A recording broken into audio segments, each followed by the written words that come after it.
un gros bonjour, peut-être un bonsoir ou une bonne nuit, ça dépend quelle heure il est. Euh, on est déjà rendu dans les joies de la leçon de vie numéro 7. Puis, c'est une des dernières choses qui reste à voir avant de voir les gros problèmes d'optimisation comme celui du magicien Dinius qui veut se construire, on se le rappelle, des dragons et des dinosaures. Donc, une des dernières choses, une des dernières révisions, résoudre un système d'équations. Je vous rappelle que, par exemple, ici, y est égal à 3x plus 10. C'est une équation avec deux variables et ça donne naissance à une droite. Ici aussi, on a une autre droite et à moins que les droites soient parallèles, elles se croisent dans le plan cartésien, absolument. Et résoudre un système d'équations, c'est trouver l'endroit ou trouver le point de rencontre. Alors, trouver le point de rencontre. C'est ça, résoudre un système d'équations. Trouver les coordonnées du point de rencontre. OK, alors là, j'écris le point de rencontre, mais les coordonnées. On va voir donc la comparaison, la substitution et l'addition dans les prochaines secondes, minutes. Bref, la comparaison, lorsqu'on a y égale et y égale, elle est plus que bienvenue. On peut également avoir x égale et x égale. Alors ça, c'est ce qu'on a déjà vu il y a déjà plusieurs années, je pense. Donc, il n'y aura pas de surprise. Y égale 3x plus 10 et y est égal à 2x moins 7. On a y égale et y égale. On peut donc proclamer la bonne nouvelle que 3x plus 10 est égal à 2x moins 7. Avec une légère algèbre, on devrait trouver x est égal à moins 17. On n'oublie jamais de trouver l'autre valeur. Alors, pour trouver la valeur de y, on va remplacer x par moins 17 dans l'équation de notre choix. Donc, ici, ça devrait donner y qui est égal à moins 41. Puis, si on fait la même chose avec l'autre équation, ça va également donner y égale moins 41. Donc, ça serait totalement charmant que de répondre comme ça. Ah, bon, toi, je n'ai pas besoin de toi pour tout de suite. Alors, avec des coordonnées, on est content. OK? Je ne les ferai pas toutes, vous êtes bon en algèbre, mais ici, c'est... Lui, par exemple, des fois, il est un peu mêlant tant qu'il est facile. Alors, cette fois-ci, on a x égale et x égale.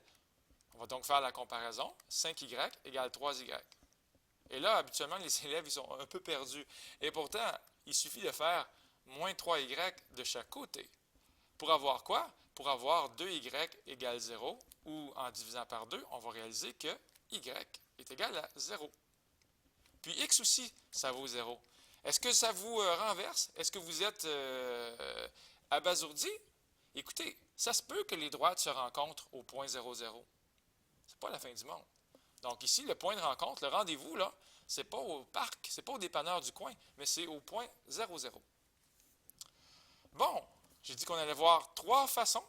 Là, on s'en va ici pour la substitution. On fait ça quand? On fait ça lorsqu'il y a une variable, lorsqu'on a une variable qui est isolée. Alors, ça se fait très bien la substitution lorsqu'on a une variable isolée. Alors ici, j'ai une variable isolée, c'est x. Donc, elle est seule de son côté. Et quand je dis isolée, c'est isolé. Ce n'est pas 2x égale y plus 2. À ce moment-là, ça ne serait pas isolé. Alors moi, je veux vraiment qu'elle soit seule.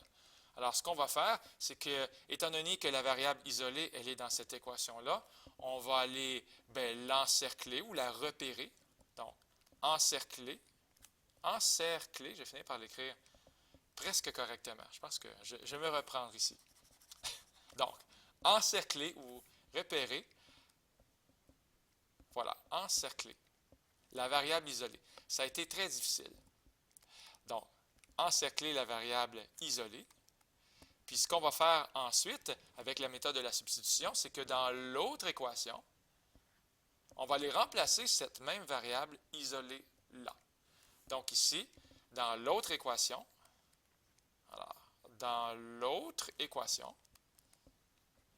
c'est important de bien comprendre parce que on va vraiment en faire un paquet des substitutions dans l'année, pas juste dans le chapitre de l'optimisation. Dans l'autre équation, on va remplacer, il faut remplacer cette variable isolée, ou cette même variable, tiens. Alors, puisque c'est x, on va remplacer la même variable x, cette même variable. Et par quoi on va la remplacer? Bien, le x qui est ici, je vais le remplacer par y plus 2. Donc, par y plus 2, c'est l'autre membre de la première équation. Ici, x, c'était le membre de gauche, il est à gauche d'égal, et y plus 2, c'est le membre de droite. Donc, je vais écrire, au lieu d'écrire 3x plus 2y égale 36, je vais remplacer x par l'autre membre. Et l'autre membre, c'est y plus 2, comme ceci. Mais, entre parenthèses, c'est plus que primordial. Donc, remplacer par l'autre membre, c'est comme ça qu'on appelle ça. Par l'autre membre de la première équation. Tiens. Évidemment, quand je dis première équation, je ne veux pas dire première comme dans celle du haut, mais je veux dire dans celle où on a repéré la variable isolée. Donc, dans l'autre membre de la première équation. Et j'insiste encore une fois, entre parenthèses. Entre parenthèses. Alors, je vais lire ça pour voir si ça a un brin d'allure.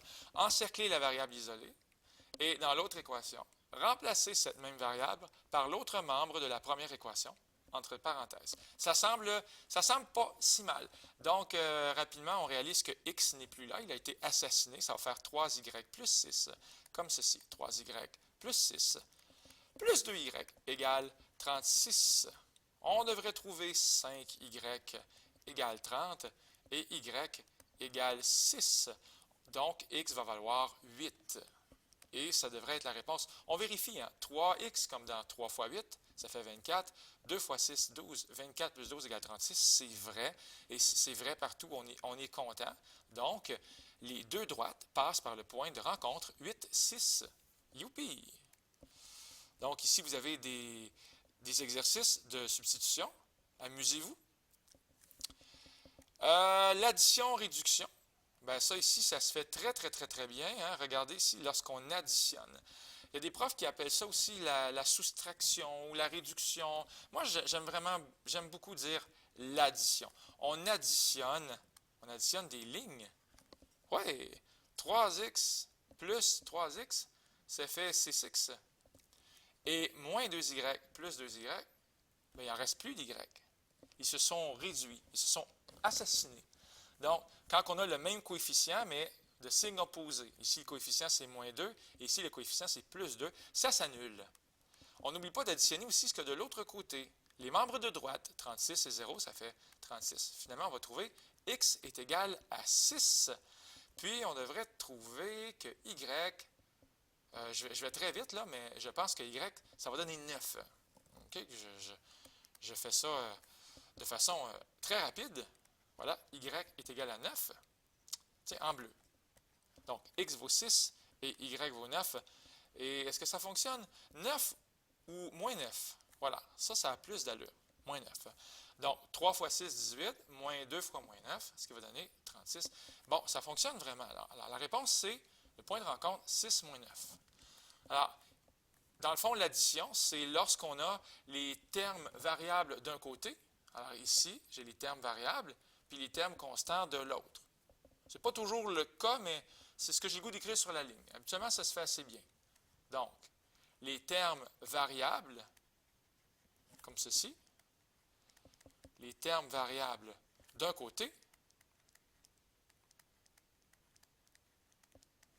puis les termes constants de l'autre. Ça ne sera pas toujours comme ça, mais c'est un bon départ. C'est une bonne façon de voir l'addition ou la réduction.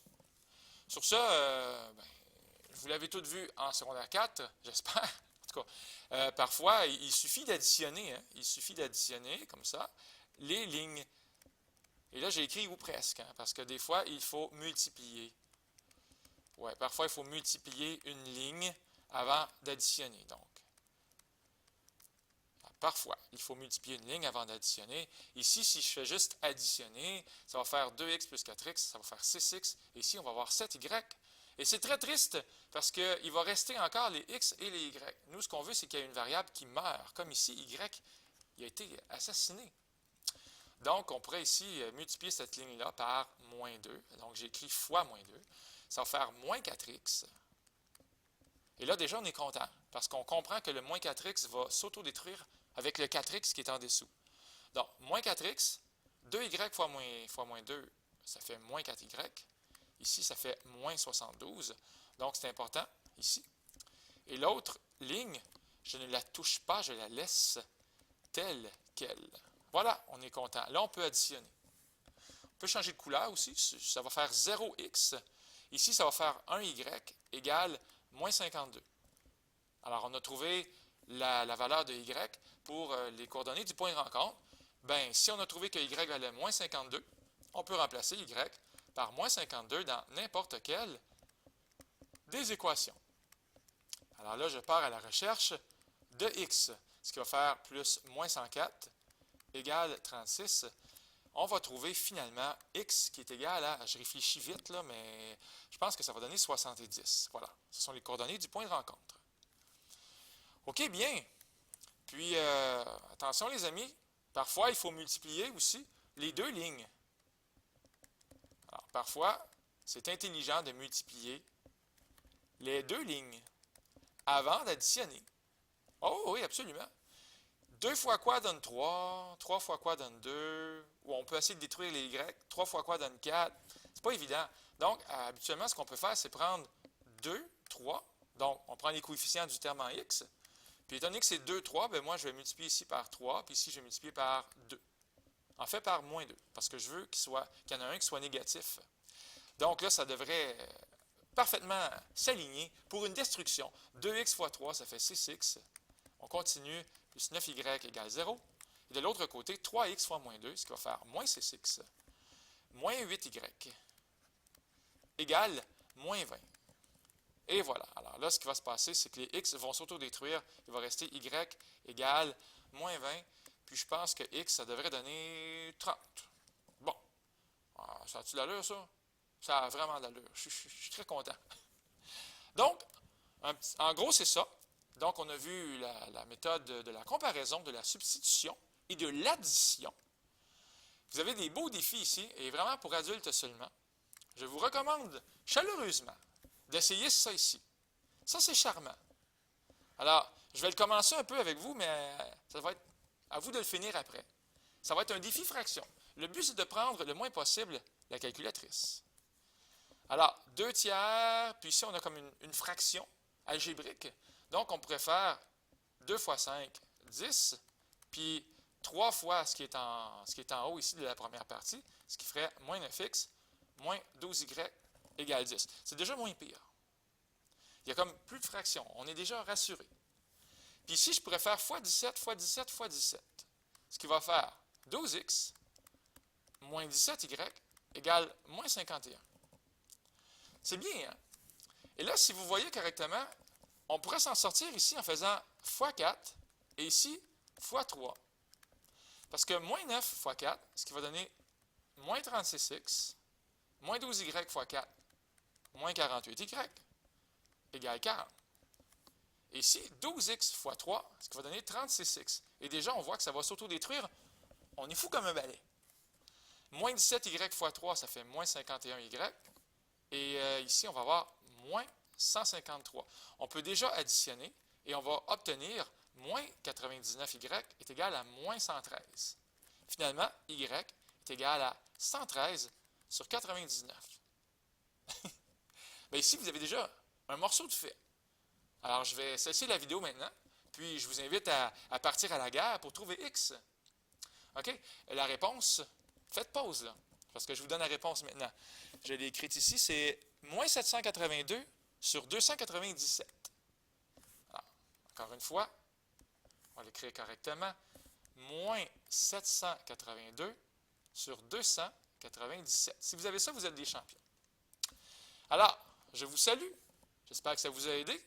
C'était Luc Allard pour le Collège Sainte-Anne.